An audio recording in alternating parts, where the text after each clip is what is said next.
Ang pagguho ng nagkakaisang Pilipino, paano winasak ng mga Duterte ang katotohanan at pagkakaisa. Bago ang taong 2016, ang Pilipinas ay pagod na. Pagod sa traffic, sa korupsyon, at sa mga pangakong laging napapako. Ngunit sa kabila ng pagod, tayo ay mayroong common ground. Mayroon tayong pinagkakasundo ang katotohanan na kapag ang nasa kapangyarihan ay naging mapang-abuso, ang sambayanan ay handang manindigan. Ganito napatalsik ang Administrasyong Estrada, hindi sa pamamagitan ng mga trolls, kundi sa pagkakaisa ng simbahan, media at mga ordinaryong mamamayan. Ngunit sa pagdating ni Rodrigo Duterte, may sistematikong nagbago sa ating bansa. Una, sinira ang tiwala ng taong bayan sa media. Sa tuwing may ulat ang ABS-CBN, Rappler o Inquirer tungkol sa mga patayan at korupsyon, agad itong binabansagang fake news o bias. Kasabay nito ang pag-usbong ng mga troll networks at mga bayarang vloggers. Binura nila ang realidad at pinalitan ito ng ingay. Ang mga biktima ng drug war ay ginawang nanlaban. Ang mga anomalya sa Farmally at Pogo ay tinawag na paninira lang ng kalaban. Ang mga kritiko ay binansagang destabilizers. Hindi lang naging maling impormasyon ang nakuha ng mga Pilipino. Tinuruan tayong huwag nang maniwala sa mga dokumento at ebidensya. Dahil sa paulit-ulit na naratibo na normalize ang karahasan. Kapag libo-libo ang namamatay, ang tugon ng marami ay may kasalanan yan o collateral damage lang. Unti-unti, naging manhid ang mamamayan. Hindi dahil sang-ayon sila sa patayan, kundi dahil sa sobrang pagod at lito sa ingay ng politika. Mas pinili na lang nilang tumahimik. Dito nawala ang ating pagkakaisa. Hindi tayo nahati dahil sa giyera, kundi dahil sa pagguho ng ating bahahaging realidad. Ngayon, ang isang panig ay nagbabasa ng desisyon ng korte, habang ang isa naman ay nanonood lang ng vloggers. Kaya ba nating maghilom kung hindi man lang tayo magkasundo sa kung ano ang totoo? Ang sagot ay oo, pero may mabigat na kondisyon. Hindi tayo magkakaisa sa pamamagitan lamang ng mga slogans o mababangong salita. Mabubuo lamang tayo muli kung ibabalik natin ang katotohanan bilang pundasyon ng ating lipunan. Kailangan natin ng tunay na investigasyon, tunay na pananagutan, at tunay na hustisya. Hindi dahilan, hindi influencers, at hindi ingay. Dahil sa huli, tandaan natin, kung walang katotohanan, walang katarungan. At kung walang katarungan, wala tayong bansang matatawag na sa atin. Panahon na para muling tumayo sa iisang panig, ang panig ng katotohanan para sa kapakanan ng bawat mamamayan. Ang kontraktor na si Jet Nisay versus PBBM, tumindig si Representative Jet Nisay sa podium na tila isang bayaning puno ng katwiran. Sa kanyang boses na dumadagundong, isinigaw niya ang panawagang i-impeach si BBM. Ngunit sa halip na palakpak, isang malaking palaisipan ang narinig ng maraming Pilipino. Paano nagagawang tumayo sa moral high ground ng isang taong binansagang kontraktor? Ang impeachment ay dapat na sagrado, hindi ito laruan ng politika o armas para sa pansariling interes. Ito ang emergency brake ng ating bansa kapag ang kapangyarihan ay nawawala na sa katwiran.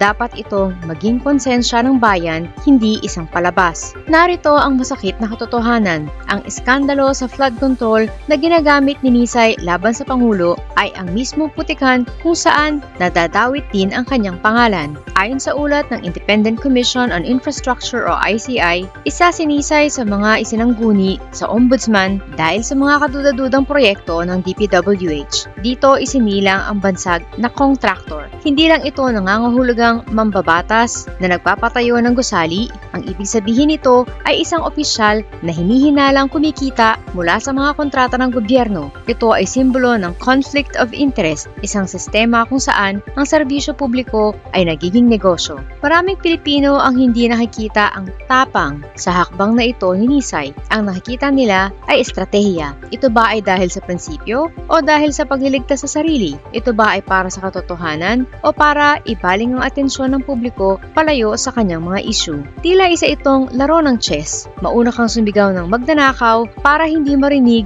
ang sarili mong yabag. Habang ang mga politiko ay nag-aaway sa loob ng air-conditioned na mga silid, ang mga ordinaryong mamamayan ay nananatiling nakababad sa baha dahil sa mga palpak, overpriced at hindi natatapos ng mga proyekto sa infrastruktura. Kung tunay na nais ni Nisay ang katwiran, hindi sapat ang ituro ang pagkakamali ng iba. Ang tunay na integridad ay napatutunayan sa pamamagitan ng pagharap sa sariling anino. Hindi ka pwedeng maging bumbero kung ikaw mismo ay may hawak na bitsa ng apoy. Kapag ang mensahero ng hustisya ay may bahid, ang mensahe ay nawawalan ng halaga. Ang impeachment ay dapat magsilbing salamin na nagpapakita ng katotohanan. Ngunit sa ngayon, ang salaming ito ay basag, sumasalamin hindi lang sa problema ng ehekutibo kundi sa kontradiksyon ng lehislatura. Para sa tunay na pagbabago, hindi pwedeng piling tao lang ang galit, hindi pwedeng piling isyu lang ang may prinsipyo. Dahil sa gitna ng bagyo ng mga iskandalo, ang tunay na baha na lumulunod sa ating bansa ay ang pagkukunwari ng mga taong nagdadamit bayani habang ang kamay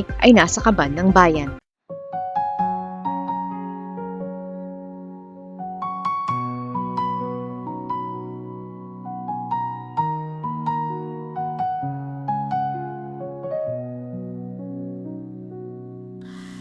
Ilan oras sa trabaho, kapiraso ang sweldo.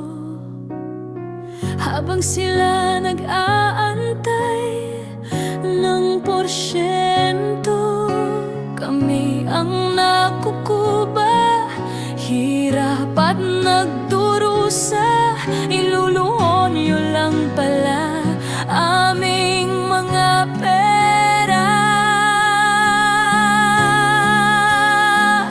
Galit at puot, hindi ito matatapos.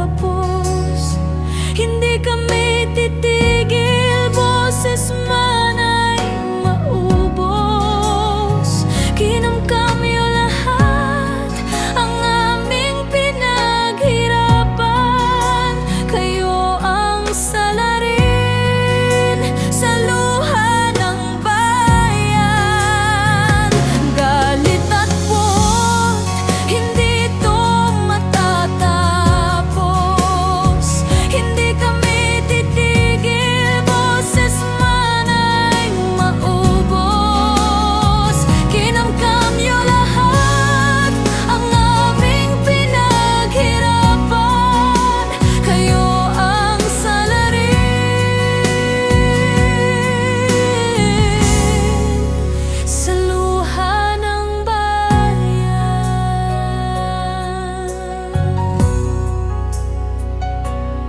Sa kislap ng salapi nagbago ang mga anyo.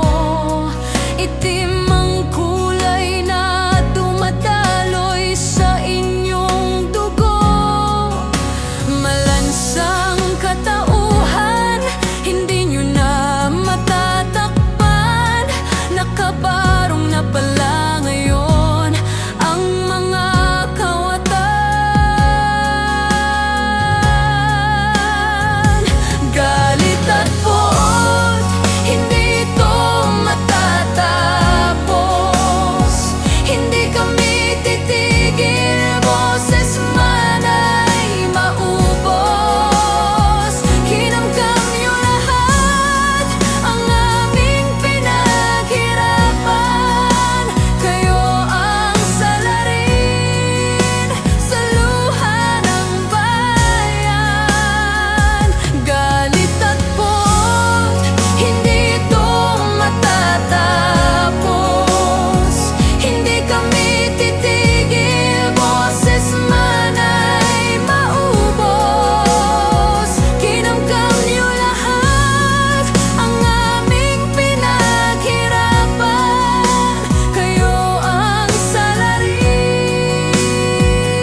Kinamkam ninyo lahat ang aming pinaghirapan. Kayo ang salarin sa luha ng bayan. Galit at buhok, hindi ito matatapon. Hindi kami titigil, boses man ay maubos. Kinamkam niyo lahat ang aming pinaghirapan. Kayo ang salarin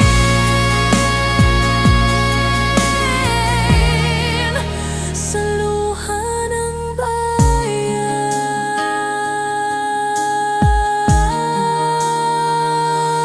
Totoo pala ang multo, nakakatakot ito. Kinaibigan nila, inutusang kainin